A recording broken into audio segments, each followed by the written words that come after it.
네, 안녕하세요. 뉴스이따입니다. 오늘은 최근 타결된 한미 관세 협상 결과를 놓고 여러 이야기들이 나오고 있는데요. 이 문제를 좀 더 깊이 들여다보겠습니다. 저희가 알아본 바로는 표면적으로는 양국 간 15% 상호 관세율 적용 이런 합의가 있었지만요. 세부 내용을 두고는 좀 논란과 함께 서로 다른 주장들이 나오고 있는 상황이에요. 네, 맞습니다. 특히 그 쌀 문제하고요. 또 대규모 투자 수익 배분 문제가 핵심으로 떠오르고 있죠. 네, 맞아요. 이게 우리 경제에 어떤 파장을 몰고 올지 오늘 자세히 살펴보겠습니다. 우선 그 백악관 공식 발표부터 짚어볼까요? 캐롤라인 위빗 대변인이었죠. 트럼프 대통령이 한국과의 무역 투자 협상을 성공적으로 마무리했다 이렇게 밝혔어요. 네, 발표 내용이 꽤 구체적이었죠. 주요 내용을 보면 자동차를 포함한 한국산 제품에 15% 상호 관세를 적용한다. 그리고 그 대가로 한국은 미국산 자동차와 또 쌀 같은 상품에 대해서요. 역사적인 시장 접근을 허용한다. 이런 표현이 있었고요. 네, 그 역사적 시장 접근이라는 말이 좀 걸리죠. 그렇죠. 그리고 또 2028년까지 1억 달러 상당의 미국 에너지를 구매하고 추가로 무려 3,500억 달러, 우리 돈으로 약 455조 원인데요. 이걸 미국에 투자한다는 내용도 있었죠. 네, 그 투자 규모가 정말 어마어마한데요. 근데 여기서 정말 눈여겨봐야 할 대목은 이 투자로 발생하는 수익의 90% 이걸 미국 정부가 가져가서 연방 부채 상환 같은 데 쓰겠다. 이렇게 명시했다는 점이에요. 맞습니다. 바로 그 지점에서 이제 첫 번째 큰 논란이 시작되는 거죠. 바로 그 쌀 시장 개방 문제입니다. 아, 쌀이요. 네, 백악관 대변인이 브리핑에서 아주 명확하게 언급을 했거든요. 미국산 자동차와 쌀, 라이스와 같은 상품에 대한 역사적인 시장 접근이라고요.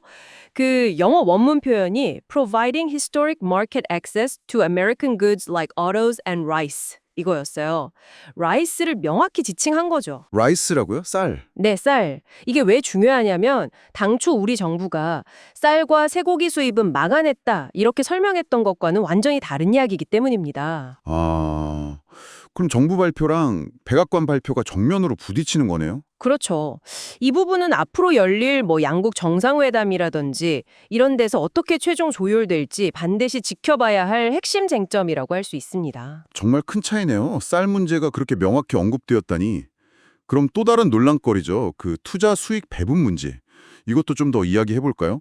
3,500억 달러 투자에서 나오는 수익의 90%를 미국 정부가 가져간다. 이것도 백악관이 다시 확인해 준 건가요? 네, 그렇습니다. 백악관이 다시 한번 분명히 밝혔어요. 수익의 90%는 미국 정부로 갈 것.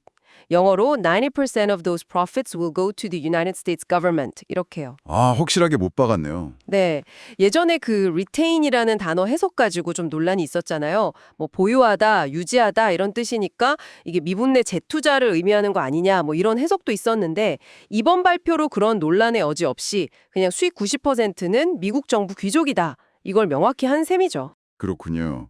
아, 사실 이 15% 상호 관세율 자체도 좀 더 들여다볼 필요가 있을 것 같아요.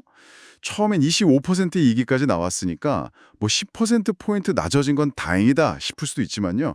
이게 진짜 의미하는 바는 뭘까요? 그게 정말 중요한 지적인데요. 트럼프 대통령이 관련 행정명령에 서명했고 이게 8월 7일부터 발효될 예정이거든요. 근데 수치상으로는 25%에서 15%로 낮아진 게 맞지만 더 본질적인 변화는요.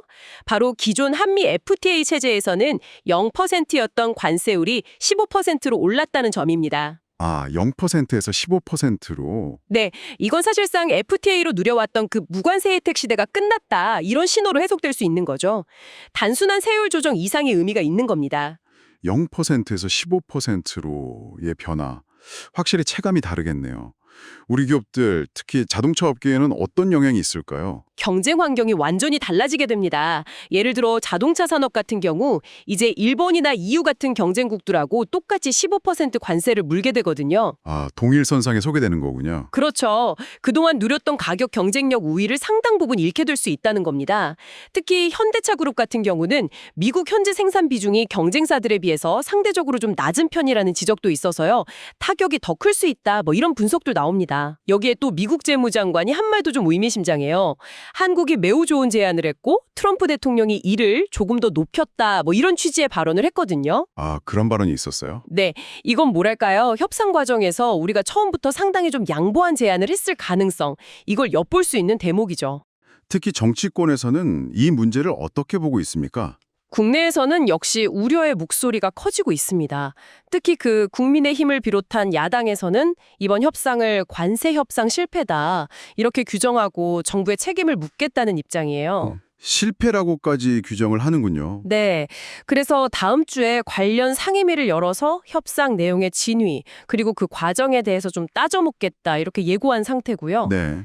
경제계에서도 뭐 당장 현대 기아차만 해도 연간 약 7조 원에 달하는 관세 부담이 추가될 걸로 추산이 되거든요. 7조 원이요. 엄청난 금액인데요. 그렇죠.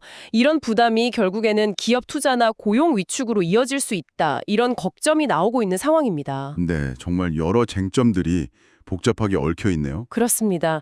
이번 협상 결과를 둘러싼 이 양국 정부의 엇갈린 발표, 특히 쌀 시장 개방 여부, 그리고 그 막대한 투자 수익의 귀속 문제, 이게 단순히 넘어갈 일은 아닌 것 같습니다.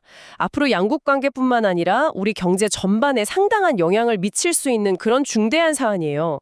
이제 FTA 시대 이후에 완전히 새롭게 짜여있는 국제 무역 질서 속에서 우리가 어떻게 길을 찾아 나아가야 할지, 그리고 이번 발표 이면에 혹시 감춰진 진실은 무엇인지 뭐 이런 것들을 지속적으로 관심을 갖고 지켜봐야 할 것 같습니다.